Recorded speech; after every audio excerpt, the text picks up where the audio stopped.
मैं डॉक्टर विवेक श्रीवास्तव आप सभी लोगों का इस चैनल पर स्वागत करता हूं।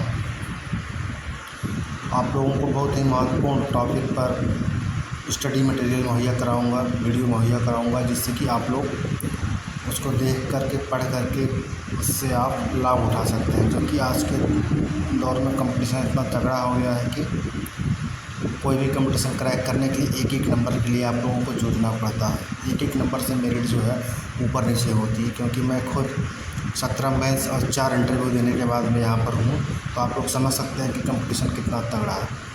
इसलिए अपने अनुभव के आधार पर एग्जामिनेशन हॉल में पूछे जाने वाले प्रश्न और उनसे होने वाले कन्फ्यूजन को दूर करने के लिए एक ऐसा मुहिम मैं चलाने जा रहा हूँ, जिसमें आप लोग शामिल होकर के एग्ज़ाम को आसानी से क्रैक कर सकते हैं। आप अपनी क्षमताओं में मेरी क्षमताओं को मिला करके आप आगे बढ़ सकते हैं। तो इसलिए इस मुहिम के हिस्सा बनने के लिए आप लोग चैनल को सब्सक्राइब कर लीजिए, लाइक करिए, शेयर करिए, जिससे कि मुझे भी मोटिवेशन मिलता रहे और आप लोग को लाभ मिलता रहे। तो आइए शुरू करते हैं मोस्ट इम्पॉर्टेंट टॉपिक, जिससे कि हर एग्ज़ाम में 1 नंबर के क्वेश्चन तो आना तय होता है कि यहाँ से एक क्वेश्चन आएगा ही आएगा। ऐसे ही महत्वपूर्ण टॉपिक पर हम वीडियो लेकर आते रहेंगे, आप लोगों को प्रोवाइड कराते रहेंगे। तो चलते हैं, देखते हैं ये क्या पढ़ना है।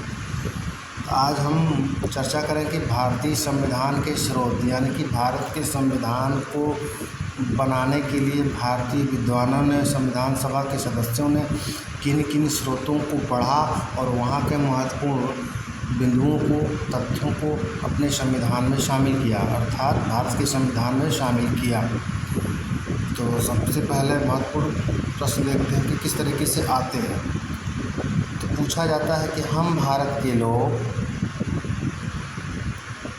शब्द किस संविधान से लिया गया, यानी कि हम भारत के लोग, ये शब्द जो है कहाँ से लिया गया है। तो यह शब्द अमेरिकी संविधान, यानी संयुक्त राज्य अमेरिका के संविधान से लिया गया है। जैसे वहाँ पर लिखा है कि हम संयुक्त राज्य अमेरिका के लोग, हम संयुक्त राज्य अमेरिका के लोग। जब ये भी प्रश्न जब आएगा कि हम भारत के लोग, तो इसका सही आंसर हो जाएगा USA से। और पूछा जाए कि मूल अधिकार, अक्सर पूछा जाता है कि मूल अधिकार भारत के संविधान में कहाँ से शामिल किया गया है। तो मूल अधिकार संयुक्त राज्य अमेरिका अर्थात अमेरिका के संविधान से लिया गया। फिर पूछा जाता है कि नीति निर्देशक तत्व ये कहाँ से लिया गया है। तो नीति निर्देशक तत्व जो है पूर्व सोवियत संघ से लिया गया है। रूस भी कभी कभी देता है ऑप्शन में, तो ऑप्शन के आधार पर आप टिक करेंगे कि पूर्व सोवियत संघ लिया है कि रूस लिया है। उसके बाद समवर्ती सूची बार बार क्वेश्चन पूछता रहता है कि समवर्ती सूची कहाँ से लिया गया। तो समवर्ती सूची जो है ऑस्ट्रेलिया से लिया गया है। भारत में जो संघीय व्यवस्था लिया गया है, तो संघीय व्यवस्था जो है कनाडा से लिया गया है। न्यायिक पुनरावलोकन, यानी कि संविधान सम्मत यदि संसद द्वारा कानून नहीं बनाया जाता, अर्थात संसद जो भी कानून का निर्माण करती है वह संविधान के अनुच्छेदों के अनुकूल नहीं होता है, तो उस मैटर में सुप्रीम कोर्ट उस कानून की समीक्षा करता है। अगर उसके अनुकूल नहीं पाता है तो उसको रद्द कर सकता है या मंजूरी दे सकता है। जैसे आप लोग देखे होंगे कि राष्ट्रीय न्यायिक नियुक्ति आयोग के गठन के संबंध में हुआ था 2015 में, तो वो न्यायिक पुनरावलोकन की शक्ति के कारण ही सुप्रीम कोर्ट ने उसको रद्द किया था। अब आगे देखते हैं और महत्वपूर्ण प्रश्न, आप लोग साथ में बने रहिए, बहुत ही इम्पॉर्टेंट टॉपिक बताएंगे, जुड़े रहिए, जिससे कि ज़्यादा से ज़्यादा लाभ आप लोग अर्जित कर सकें। तो एक प्रश्न फिर पूछता है कि संसदीय व्यवस्था कहाँ से लिया गया है, यानी कि भारत में जो संसदीय व्यवस्था के अपनाया गया है वो किस देश से अपनाया गया है। तो भारत में संसदीय व्यवस्था ब्रिटेन से अपनाया गया है। क्योंकि भारत 200 वर्षों तक ब्रिटेन के आधिपत्य में रहा, तो उस शासन व्यवस्था के अनुकूल उनको जानने पहचानने लगा, इसलिए भारत में संसदीय व्यवस्था को ही अपनाया गया, न कि अध्यक्षीय व्यवस्था या फिर राष्ट्रपति व्यवस्था को अपनाया गया है। अब देखते हैं, जहाँ पर एग्जामिनेशन हॉल में अक्सर करके प्रश्न में कन्फ्यूजन होता है, तो वो है कि विधि के समक्ष समानता।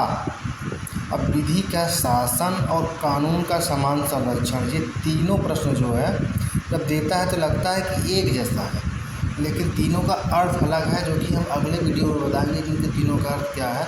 आप लोग यहाँ पर बस ये जानिए इस समय कि ये तीनों लिए कहाँ से गया। जब भी देगा विधि के समक्ष समानता, आप लोगों को ब्रिटेन टिक करना है। विधि का शासन पूछेगा तब आप भी आपको ब्रिटेन टिक करना है, लेकिन कानून का समान संरक्षण पूछेगा तब आपको अमेरिका टिक करना है। क्योंकि कानून का समान संरक्षण यानी कि एक ऐसी परिस्थिति होती है कि जब उसी परिस्थिति में दूसरा व्यक्ति होता है तब उसको समान बोलेंगे कि हाँ, समान परिस्थितियों में आप उनके साथ समान व्यवहार कर सकते हैं।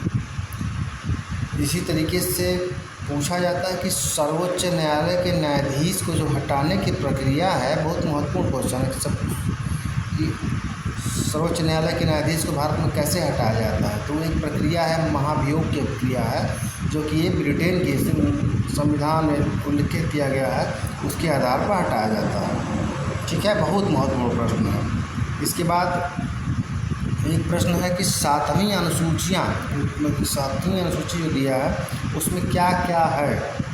तो सातवीं अनुसूची छोटे से समझ लीजिए। सातवीं अनुसूची मतलब संविधान के अंत में जोड़ा गया विशेष भाग होता है, जो यह बताता है हमें कि किसी विषय पर कानून कौन बनाएगा, अर्थात केंद्र सरकार बनाएगी कि राज्य सरकार बनाएगी, या केंद्र और राज्य दोनों बना सकते हैं। तो ये व्यवस्था जो है आप कनाडा से लिया गया है, इसको आप अच्छे से याद रखिएगा। आगे देखते हैं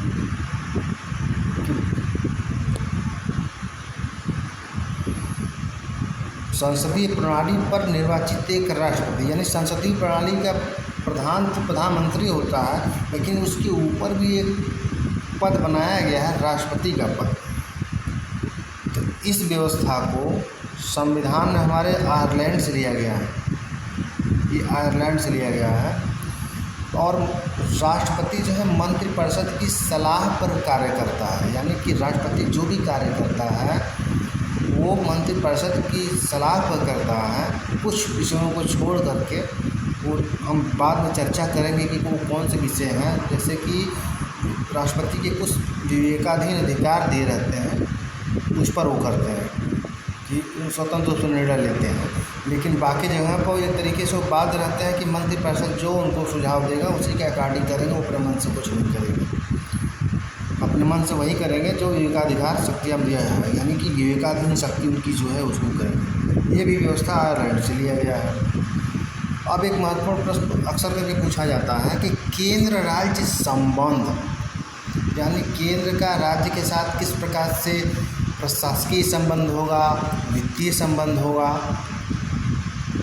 तो ये प्रश्न जब पूछता है कि केंद्र राज्य संबंध कहाँ से लिया गया, तो ये कनाडा से लिया गया है भारत के संविधान में। अब एक दूसरा पॉइंट है कि अवशिष्ट शक्तियाँ। अब देखते हैं कि अवशिष्ट शक्तियाँ क्या होती हैं। अवशिष्ट शक्तियाँ मतलब कि वो वह क्षेत्र जहाँ पर यह स्पष्ट नहीं होता है कि इस पर कानून कौन बनाएगा, केंद्र सरकार बनाएगा या राज्य सरकार बनाएगा या दोनों बनाएंगे।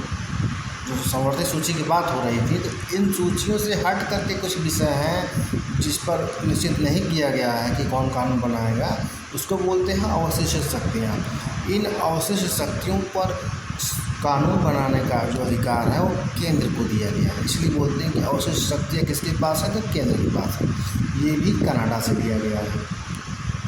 अब देखते हैं कि कभी कभी युद्ध देश में छिड़ जाता है, उस स्थिति में आपातकाल की स्थिति आ जाती है, या फिर इंदिरा गांधी के ज़माने में 1975 में जो आपातकाल लगाया गया था उस तरीके से भी लगाया जाता है।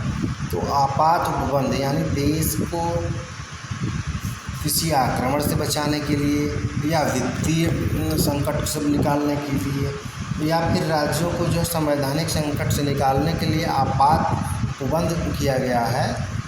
यह जो लिया जाता है जर्मनी से लिया जाता है। जो हम व्याख्या बता रहे हैं इससे जोड़ के अगर यदि आप कोई चीज़ टॉपिक पढ़ेंगे समझेंगे तो याद करना आसान रहेगा, आपको याद हो जाएगा दिमाग में। इसलिए थोड़ा सा कहानी के रूप में आपको बता दे रहे हैं कि आप इसको समझे रहेंगे तो बहुत अच्छी तरीके से याद हो जाएगा। तो आपात उपबंध कहाँ से लिया गया है, जर्मनी से लिया गया है। संविधान संशोधन की प्रक्रिया, जैसे कभी चुनाव में एक मुद्दा था उठाना कि सरकार जो है फिर से यदि सत्ता में आई तो संविधान का संशोधन बदल देगी, हटा देगी, या मैंने बहुत कुछ मैटर था। यही मैटर था कि संविधान संशोधन यानी संविधान के कुछ अनुच्छेदों में आवश्यकता अनुसार आगे बढ़ने की ज़रूरत होती है, वहाँ पर संशोधन कैसे होगा उस संबंध की बात कर रहा है।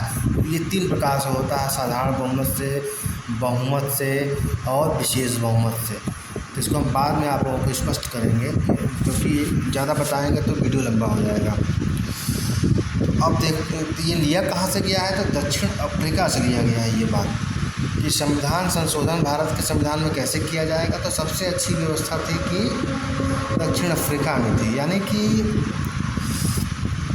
ये कह सकते हैं कि संविधान संशोधन में ना एकदम कठोर बनाया गया है, ना तो एकदम लचीला बनाया गया है, बल्कि कुछ मुद्दों को या कुछ तथ्यों को चेंज करने के लिए आपको साधारण बहुमत से कर सकते हैं, जबकि कुछ को कठिन बनाया गया, यानी सब कुछ आसानी से नहीं बदल दिया जाएगा।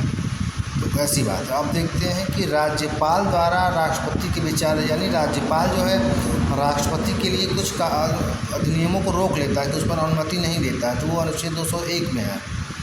ये भी व्यवस्था जो है कनाडा से ही लिया गया है।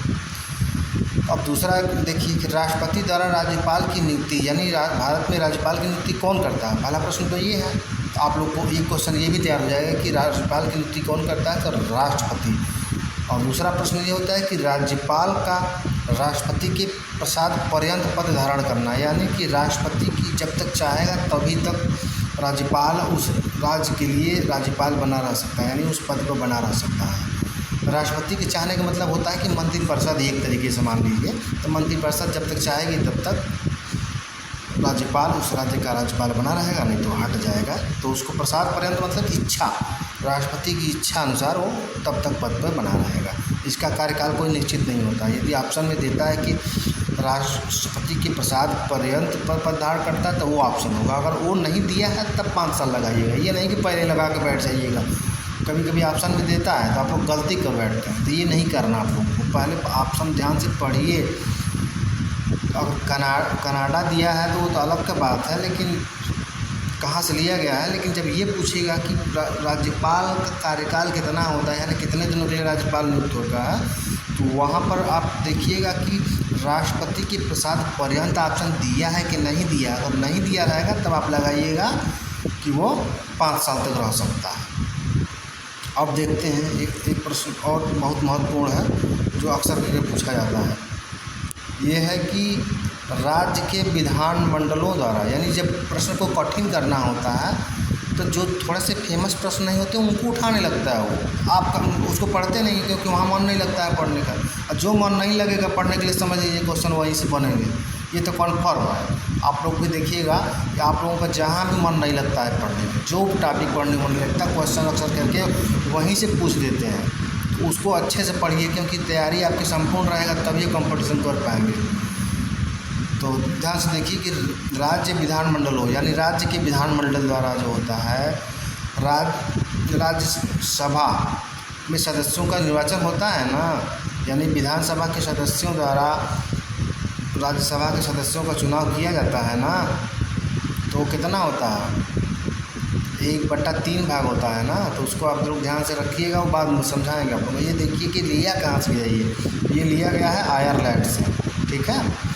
अब विधि द्वारा स्थापित प्रक्रिया, इसको समझिए कि क्या होता है, बहुत महत्वपूर्ण अक्सर करके आता है और बच्चे गलती करके आ जाते हैं। इसका मतलब ये होता है कि विधि द्वारा स्थापित प्रक्रिया, यानी कि अजमल कसाब हो चाहे साधारण चोर हो, अगर किसी के जान लेना है या किसी कानून के संबंध उसमें फांसी के प्रावधान है तो भी उसको फांसी दिया जाएगा। ऐसे नहीं मनमाने के चौराहे पर खड़ा होकर के उसको गोली मार दिया जाए या फांसी पर लटका दिया जाए। इसी के बोलते हैं कि विधि द्वारा स्थापित प्रक्रिया, यानी कि जो कानून में जो व्यवस्था दिया गया उसके अधीन ही किसी व्यक्ति की जान को लिया जा सकता है या नहीं लिया जा सकता है। इसीलिए कसाब को वकील मुहैया कराया गया, जो पहले साधारण आम जनता था कि अरे कसाब को इतना व्यवस्था क्यों दिया जा रहा है, दामाद की तरह क्यों पाला जा रहा है, उसको तो फांसी लगा देना चाहिए। नहीं, ये बहुत महत्वपूर्ण प्रश्न है, अक्सर करके इस पर लोग कंफ्यूज कर जाते हैं। तो इसको आप देख लीजिए कि जापान से लिया गया है। आप किसी को ऐसे ही फांसी पे नहीं लगा देंगे, क्योंकि आप यदि आप गलत व्यक्ति को भी फांसी देंगे तो उसको सही तरीके से देंगे ना, नहीं तो फिर आप खुद ही गलत हो जाएंगे।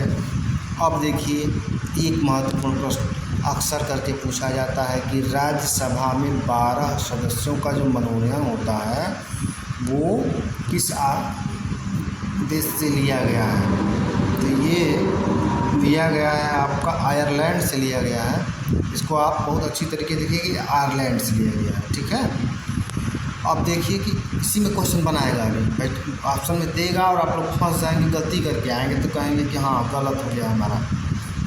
कभी कभी पूछता है कि राज्यसभा में किन किन क्षेत्रों से लोगों को चुन के मनोनीत किया जाता है, तो उसमें ऑप्शन देता है कला, समाज सेवा, साहित्य और विज्ञान के आधार पर। यानी कि आप लोग देखे होंगे कला क्षेत्र से, साहित्य क्षेत्र से, विज्ञान के क्षेत्र से, जैसे कि सचिन तेंदुलकर हो गए, रेखा हो गए, या फिर आपकी जया बहादुरी हो गई, ये लोग जो संसद में पहुंची हैं, राज्यसभा में, तो कैसे पहुंची हैं? इसी क्षेत्र की वजह से पहुंची हैं कि कला क्षेत्र से, विज्ञान क्षेत्र, सिनेमा क्षेत्र में जिनका विशेष योगदान रहा है ना, उसके आधार पर इनका राष्ट्रपति द्वारा मनोनयन किया जाता है।